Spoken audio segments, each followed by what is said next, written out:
guys are going to be in this seriously battling and want to argue jurisdiction, which is a very good defense on almost anything they can pull on you. You're going to have to read these cases. Erie Railroad versus Tompkins, recorded at 304. That's volume 304, U.S. Page 64 is where it starts. It's vital that you understand these arguments. I just finished battling a United States attorney, and we were arguing, and he's talking about this is all gibberish. And I told him, I said, sir, I don't think you're well read on the law. All you got to do is read several of these cases, and they'll tell you, 1, there is a duality of citizenship. 2, it has to be clearly defined. And 3, I have defined it. And now I'm asking you to prove that I'm not a party. Or prove that I am a party. You tell me. It's your burden. You're the one making the complaint. You make the complaint, you get the burden of proof. Who says so? McNutt versus General Motors Acceptance Corporation, 56 Supreme Court, Section 5, or page 502. You made it, you prove it. Okay? You don't prove it timely, I motion to dismiss. Failure to state a cause of action for which relief can be granted, and I will beat your little tail. So I would highly recommend you get to busy to proving it. Now, if you think the stuff don't work, let me tell you something here.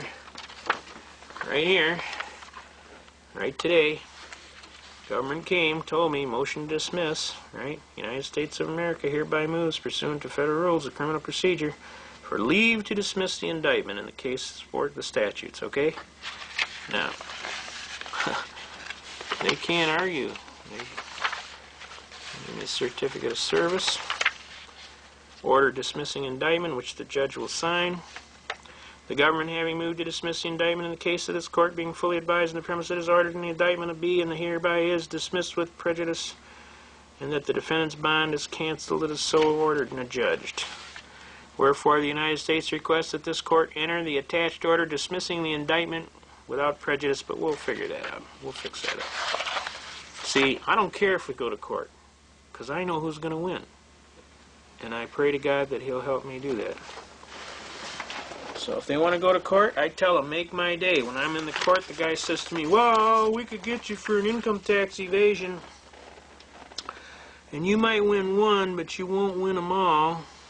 I looked at him most calmly, and I said to him in the clearest and gracious language, I said, sir, I'm going to advise you to go look in them law books real carefully, because I'm going to tell you straight arrow, I have had occasion to look in them law books. And I'm telling you, sir, if you bring that complaint against me, I'm going to tell you to make my day. Because I'm a pretty serious fellow, and I'm not going to fool with you. I'll sue your socks off and attach everything you own, bank, business, and home. So, the best thing I can tell you is before you make a complaint, sir, I would highly recommend that you seriously consider the merits of your facts before you go writing a bunch of dribble. And when we got him today, he's talking about, well, your briefs are nothing but gibberish. So we asked him, he said, well, on our proposed order to have it dismissed, do you want us to put it down there for good gibberish shown or just generally good cause shown? So he got a little red in the face and stormed out. But the bottom line is, if you know your facts and you got your stuff together, I'm telling you people out there in TV land, you can do this stuff. As God is my judge, I'm a truck driver, I've been an engineer for a while. I'm a fisherman, a hunter, and a guide. I'm a regular person. I just read a lot, okay? I know people like to add stuff in the game, but I'm a regular citizen of the United States. I love my country and its Constitution, and I'm not fooling around.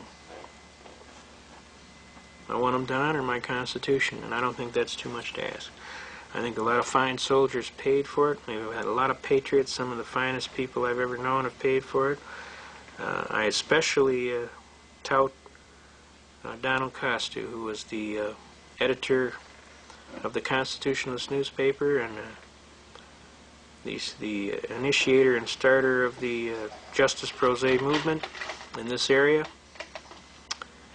He was a great man. He was a courageous man. He was found shot to death in his home with a bullet in his nose because obviously he stuck his nose in places it shouldn't have ought to been.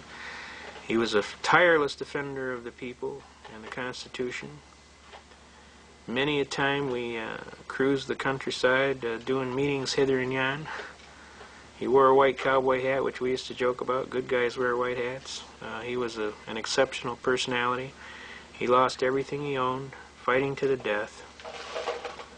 And I especially offer my serious prayers for his soul, and for the soul of all patriots who have suffered tremendous things to put on this Constitution and to keep us going.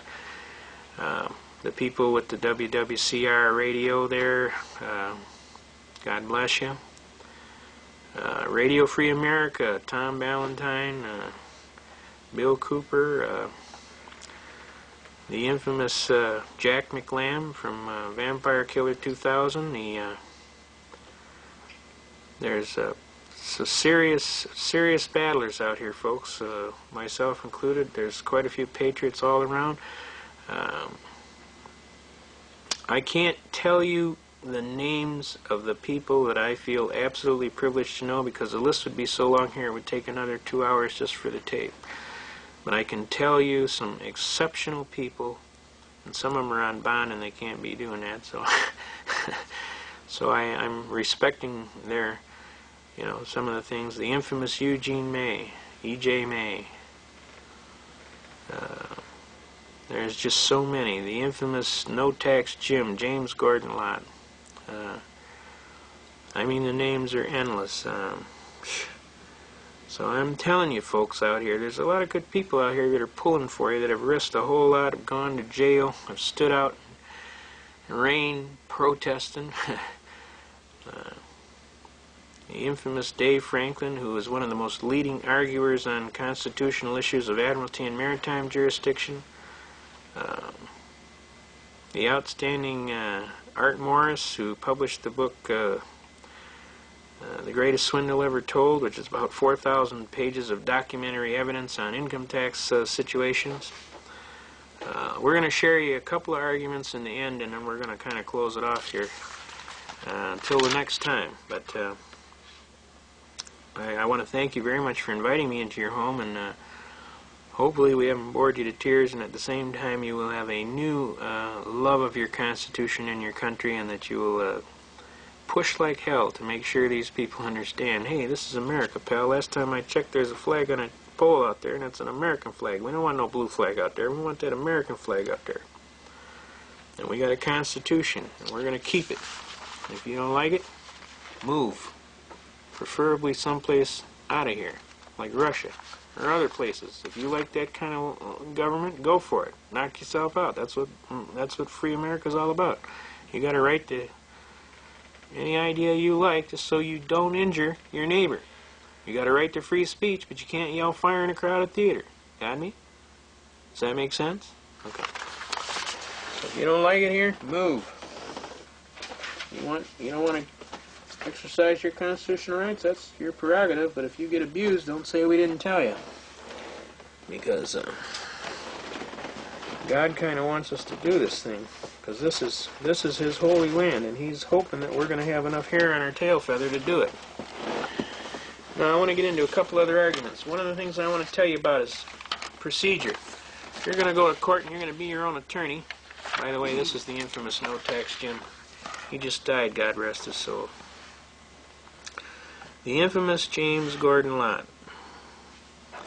I helped the gentleman do his appeal briefs to the U.S. Supreme Court, and I can tell you he was one hell of a gentleman. He can quote Tragedy and Hope, Quigley's Tragedy and Hope from the hip, from memory. And he just passed away. Just recently he died. I want you to see how he died, too. Where does it says? He was alone when he died, Monday. And no services planned, and they cremated his body. He fought to the end. To his last day, he was on the Mark Scott program. There's another exceptional patriot, Mark Scott. I can't speak highly enough for the courage it takes to come on the radio and tell God's truth.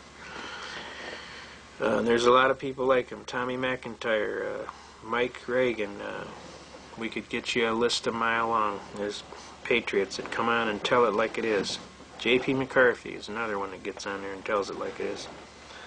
I remember this one casual time he got Gus Hall on, and J.P. said to Gus Hall, he says, Gus, don't you get tired of losing? Because Gus was running for president on the Communist Party ticket, and Gus